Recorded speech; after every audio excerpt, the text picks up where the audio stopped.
देखिए, हमारा जो छात्रावास और आश्रम पूरे प्रदेश में संचालित तो है ही है, लेकिन हमारी सरकार जब थी, माननीय डॉक्टर रमन सिंह जी के नेतृत्व वाली सरकार, उस समय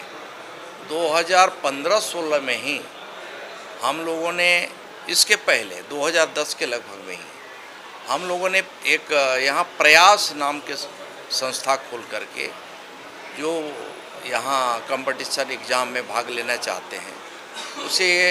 विषयवार उनको अच्छी तैयारी करवाएंगे, अच्छी शिक्षा देंगे, ऐसा करके संस्था हम लोगों ने चलाया। हमारी सरकार जब तक थी तब तक हम लोग तो बड़े संवेदनशील के साथ जो है उसे ध्यान भी दिया, पूरी व्यवस्था की, बड़े बड़े बिल्डिंगें बना करके उन बच्चों को और बेटियों को रखा गया। लेकिन पिछले 5 साल में यहाँ की स्थिति इतनी जर्जर हो गया है, इतनी दुर्दशा हो गया है कि वहाँ न तो ढंग से मेस चल पाता है और न तो वहाँ रख रखाव ठीक से हो पा रहा है। जितना शिक्षक की व्यवस्था होना चाहिए, जितने कोचिंग की अच्छी व्यवस्था होना चाहिए, वो भी नहीं हो पाया। मैं अभी गया था निरीक्षण में प्रयास स्कूल में,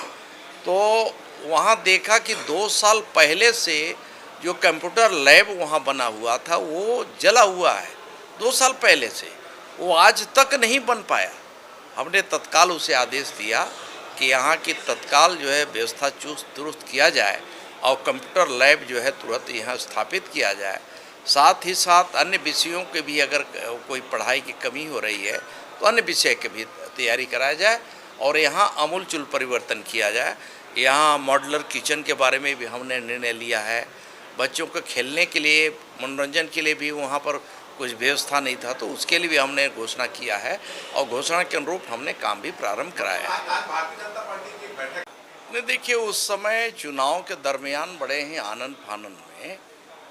बड़े पैमाने पर प्राधिकरण से और विभिन्न मदों से राशि स्वीकृत किया गया था। अब जो राशि स्वीकृत किए गए थे उसमें से जो कार्य प्रारंभ हो गए तो वो तो एक बार बनता है, लेकिन कार्य स्वीकृति के बाद भी अभी तक अगर कार्य प्रारंभ नहीं हुआ है तो स्वाभाविक है कि नई सरकार बनने के बाद उसे निरस्त करके हम फिर से प्रस्ताव मंगा करके हम उसकी स्वीकृति देने की प्रक्रिया में उसे लाएंगे। तो ये तो अभी तक की परंपरा रही है और हमारे यहाँ से शासन का ही आदेश गया है वित्त विभाग का कि जो कार्य प्रारंभ नहीं हुए हैं, चाहे किसी भी विभाग को हो, चाहे हमारा पंचायत ग्रामीण विकास का हो या फिर हमारा प्राधिकरण का हो या ट्राइबल का हो या अन्य किसी मद से अगर कार्य स्वीकृत हैं तो उस कार्य को निरस्त ही माना जाए, ऐसा करके एक सर्कुलर भी जारी हुआ है। उसी के तहत हमने उत्तर दिया और ये प्रश्न चूँकि ये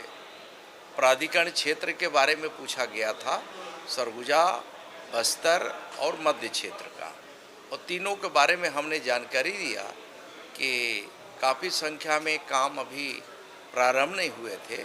उन कार्य को हम निरस्त हमने करने की जानकारी दिया है और प्राधिकरण गठन अब माननीय मुख्यमंत्री जी के द्वारा जब हो जाएगा तो इन सभी काम के बारे में भी हम समीक्षा भी करेंगे और जो वो धरातल में जो स्थिति है उसकी भी हम जानकारी लेंगे।